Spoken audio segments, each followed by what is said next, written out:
Hey guys, welcome to another video. I am Michael Benitez. Today we're going to be doing another ship video. And today we're going to be talking about a infamous incident involving the sister ship of the most legendary liner in the world. This story will later be part of what will be known as as a kind of coincidence, I would say, for the unsinkable liners.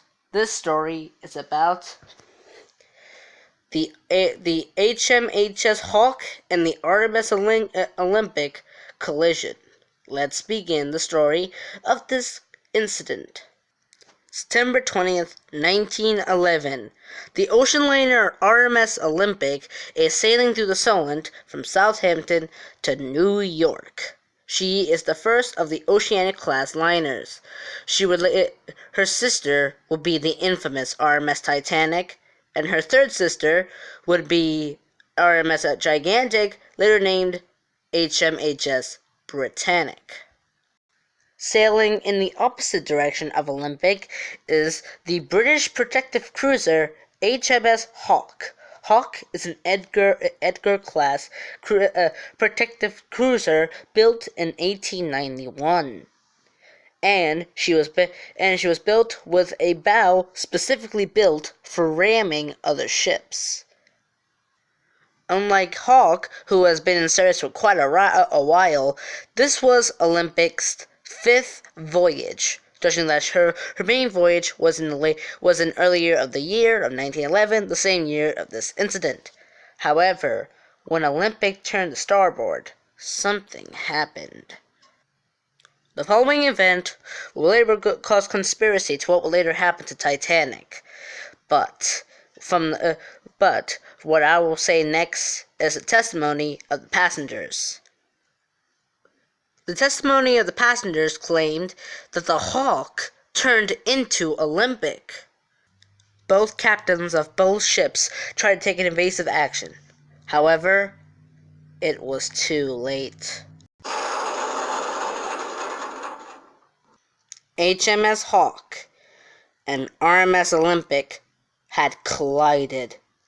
A huge crash was heard, and the force of HMS Hawke crashing into Olympic caused Olympic, who was going forward, to go backwards. The damage was a bit catastrophic.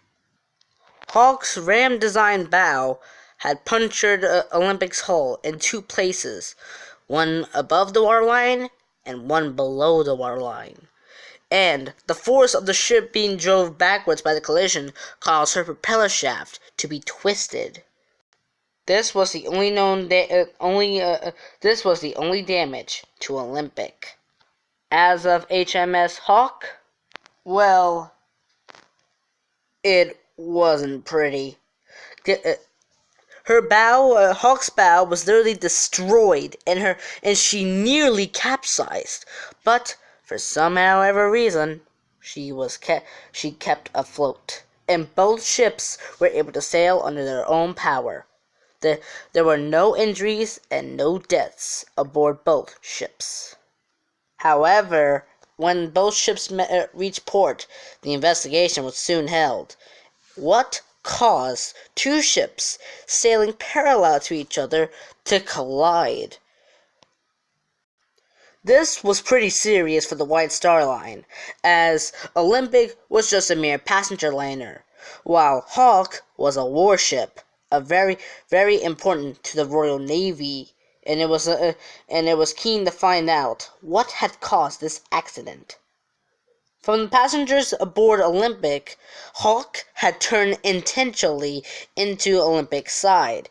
The passengers aboard Olympic did say that Hawke turned towards Olympic while Olympic was turning to starboard. So at first, it looked like the HMS Hawke had intentionally rammed RMS Olympic. However, there was a slight problem with that. Both ships were British. How could a British warship hit ram an unarmed passenger liner, which was also British, with innocent souls aboard? So, further and further into the investigation, it was not seen that Hawke was at fault for the collision. However, what was the cause was entirely on Olympic. The investigators did find out that Olympic was turning at the time of the collision. This was not actually during the impact moment of the collision, but right before the collision. So the investigators wondered, was this part of the reason for the collision with HMS Hawke? They looked into it, and in fact, it was.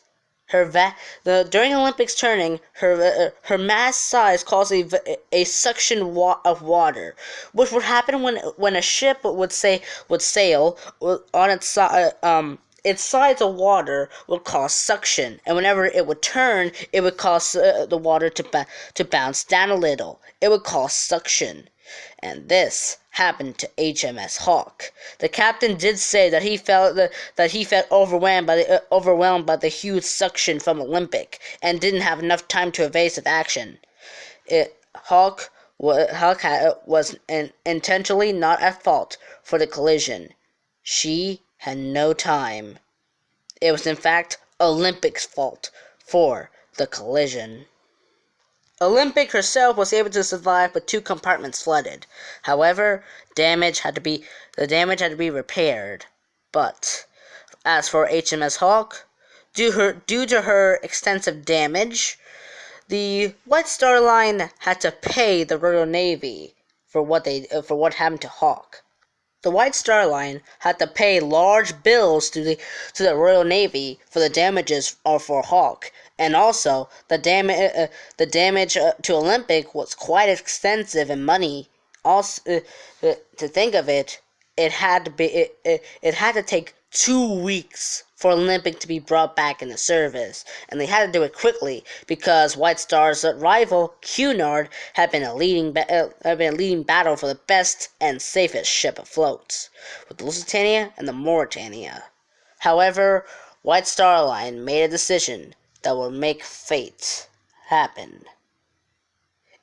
But even though the collision with Olympic was frightening, people kept saying that this class of ship was unsinkable, judging that Olympic was 2 compartments flooded. However, this does not point out any difference. Hawke punctured 2 compartments of Olympic. If 4 compartments were flooded aboard Olympic, she would even stay afloat, not 5. This was not taken into account for, as there were only 2 compartments flooded during the collision. However, White Star Line made a disastrous choice. Due to the emergency of the repairs, some parts of the Titanic, which was still under construction at this time, had to be taken up and given to Olympic, such as her twisted central propeller. This gave Titanic her steel propeller, but there was a problem. Titanic's central propeller would not move reverse, which would reverse the engines. This would make disastrous consequences in the Titanic sinking on April 15th, 1912. White Star didn't know of this, and just kept on with the competition and the unsinkability of these ships. Olympic was brought back into service after 2 weeks of repairs. This was Olympic's first mishap in her 24 years of service. She would collide with 2 other ships. However, as I said in my ship bios video I did of her, Olympic survived and was able to be the only one successful of the 3 Olympic class ocean liners, and was even a troop ship during World War I, nicknamed Old Reliable. She was scrapped in 1935 along with her former rival RMS Mauretania. And what about HMS Hawke? Hawke was built with a new bow and was returned to service.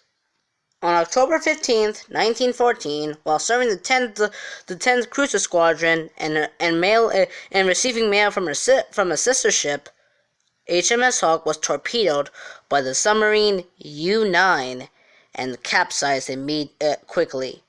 524 men were lost, including the ship's captain. Actually, Hawke's demise was not known of until the squadron later found out that Hawke was missing, and the survivors were found sometime after the sinking. This incident has nearly been forgotten, but for me, I believe that Olympic was not socially to blame. Due to her huge size, it was out of her control. However, it didn't matter. Everyone blamed the Olympic after the collision with HMS Hawke, even though people thought it was Hawke that had caused the collision. So, we'll just have to speculate that Olympic was the cause of the collision, but it wasn't indeed her fault. It was in fact her mass size of the suction of water that caused Hawke to be dragged into Olympic's side. HMS Hawke's wreck has never been found to this day, and probably never will. The only ship sunk after having a few years after having a collision with one of the most famous ocean liners ever built.